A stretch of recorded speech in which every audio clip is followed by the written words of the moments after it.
The Ribhu Gita, R-I-B-H-U, it's a very old text written originally in Sanskrit. There's a couple of verses here I want to read from you.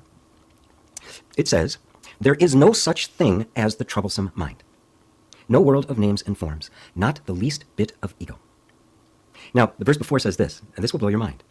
If one gives the slightest room for the thought that the mind exists, pure awareness itself will vibrate as the ruffled mind, which is the parent of all trouble and illusions.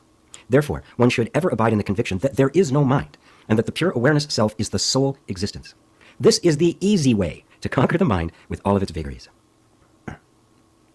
You see, whatever you believe into existence. And by existence, I simply mean calling the infinite potential into form.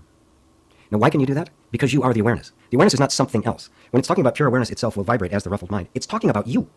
We think of ourselves as a person, this personal entity, yet another entity that we have that is but an abstraction, the person. When what the person is simply the sum total of all of the functioning of thought, emotion, and sensation, everything that makes up human experience. We consider that to be, we put that all together and we call it GP or Bob or David or whatever, right? And then we believe that this name we've given to this functioning is an entity, aka me, myself, my existence. This is the nature of the separate self that has been called into existence by your belief in it. There is no person. There is no separate self. There is no ego. There is no mind. But because you are that perfect awareness.